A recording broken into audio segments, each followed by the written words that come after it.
सगळ्या महाराष्ट्रातल्या मराठ्यांना विनंती करून सांग, आपण सगळ्या ताकदीनं याच्यात उतरल्याशिवाय पर्याय. फक्त एक वाक्य सांगतो, मला आंदोलन शांततेत पाहिजे. कुणी जाळपोळ दगडफेक करायची नाही. नसता त्याने आमच्या सोबत यायचं नाही. यालाच जोडून दुसरा डाव होऊ शकतो.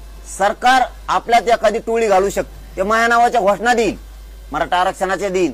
आपल्याला असं वाटून मला लय कट्टर दिसतोय, आपला कपडे फाडायला बसलाय तो त्याचे स्वतःचे, ती गोंधून आणायला बसलाय, मग फोटो त्याच्या अंगावर टी शर्ट घालीन फोटोचे. आपल्याला वाटत हे आपलं कट्टर दिसतंय.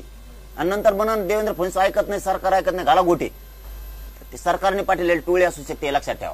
त्याच्यामुळे त्याला धरायचं आणि पोलिसाच्या गाडीत फेकायचं. नाही तर आपल्या शेजारी जरी जाळपोळ सुरू झाली, डुकून सुद्धा बघायचं नाही, सरळ चालायचं मुंबईकर. ते उद्योग बघ म्हणायचं तिकडे, ते कोणी देऊ. आपण त्याच्यात घुसायचं नाही. माझ्या संघ येणाऱ्या बांधवांनी एकाने सुद्धा जाळपोळ दगडफेक करायची नाही. तुम्हाला काही घेणं आहे का? आरक्षण पाहिजे, दगड मारले तरी आरक्षण पाहिजे, शांततेत आरक्षण पाहिजे. तुम्हाला आरक्षण देतो ना, तुम्हाला काय करायचं? मिळणारं 70 वर्षातलं आरक्षण दिलं ना शांततेनं. मला समाजाचं नुकसान नाही करायचं, समाजाचं पोराचं वाटलं नाही करायचं. वाटलं झालं का आरक्षणाला घेऊन काय करतो? तुम्ही फक्त शांततेत नुसते मुंबईत मराठी निघाले ना, महाराष्ट्रातल्या मराठ्याला एक महत्वाचा शब्द सांगतो, तेवढाच फक्त मराठ्याने ध्यानात घेतला, मराठी जिंकले. तुम्ही फक्त उठाण मुंबईकडे निघा, पुरा देश बंद पडला म्हणून समजा.